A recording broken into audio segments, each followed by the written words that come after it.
ವಿದ್ಯಾರ್ಥಿಗಳು ಅದರ ಶಿಸ್ತಿನ ಬಗ್ಗೆ ಅರಿವನ್ನು ನೀವು ಉಳಿಸ್ಕೋಬೇಕು. ಹಿಂದಿರ್ತಕ್ಕಂಥ ಬೆಂಚಿನ ವಿದ್ಯಾರ್ಥಿಗಳು ಮೊಬೈಲನ್ನು ನೋಡ್ಕೋತಕ್ಕಂಥದ್ದು.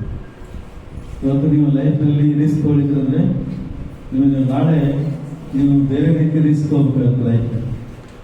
ಈಗ ರಿಸ್ಕ್ ತೊಗೊಳಿದ್ರೆ ಅವಾಗ ನಿಮ್ಮನ್ನ ಯಾರು ನೋಡೋಕ್ಕಾಗಲ್ಲ. ಅದಕ್ಕೆ ವಿದ್ಯಾರ್ಥಿಗಳಲ್ಲಿ ಶಿಸ್ತು, ಸಮಯ ಪಾಲನೆ ಮುಖ್ಯ. ಇವತ್ತು ಎಲ್ಲರಿಗೂ ಉದ್ಯೋಗಗಳು ಬೇಕಾದ್ರೆ ಇವತ್ತು ಖಾಸಗೀಕರಣ ಜೊತೆಗೆ ಬೇರೆ ಬೇರೆ ನೌಕರಿ, ಸರ್ಕಾರಿ ನೌಕರಿ ಇರ್ಬೋದು, ಎಲ್ಲೇ ಉದ್ಯೋಗ ಬೇಕಾದ್ರೆ ಈ ಕೌಶಲ್ಯಗಳು ಬೇಕು. ಇಂಟರ್ವ್ಯೂ ಹೆಂಗೆ ಬೇಸ್ ಮಾಡತಕ್ಕಂಥ ಸ್ಕಿಲ್ಸನ್ನು ಇವತ್ತು ನಮ್ಮ BBA ಡಿಪ್ಲೊಮಾದಲ್ಲಿ ನಿಮಗೆಲ್ಲ ತಿಳಿಸ್ಕೊಡ್ತಾರೆ. ಅದರ ಬಗ್ಗೆ ನೀವು ಸರಿಯಾಗಿ ತಿಳ್ಕೋಬೇಕು. ಈ ಉನ್ನತಿ ಕಾರ್ಯಕ್ರಮದಲ್ಲಿ ಇನ್ನೂ ನಿಮ್ಮ ಫೈನಲ್ ಇಯರ್ ವಿದ್ಯಾರ್ಥಿಗಳ ಜೀವನ ಇನ್ನೂ ಉನ್ನತಿಗೆ ಏರಲಿ ಅಂತ ಹೇಳಿ ನನ್ನ ಆಶಯ. ಅವರ ಮುಂದಿನ ಭವಿಷ್ಯತ್ತು ಚೆನ್ನಾಗಿರಲಿ. ಭವಿಷ್ಯತ್ತಿನ ಬಗ್ಗೆ ಮಾತಾಡೋಗಿದ್ರೆ ಉನ್ನತಿಯ ಮುಖ್ಯ ಉದ್ದೇಶ ನೀವು ಇಂಟರ್ವ್ಯೂ ಅನ್ನೋದನ್ನ ಕಲಿಬೇಕು. ಯಾಕೆಂದ್ರೆ ಮುಂದೆ ನೀವು ಜಾಬಿಗೆ ಹೋಗೋದು ಇದ್ದೀರಾ, ಯಾವುದೇ ಕಾರಣಕ್ಕೂ ಇಲ್ಲ ಅನ್ನೋ ಪ್ರಶ್ನೆ ಇಲ್ಲ.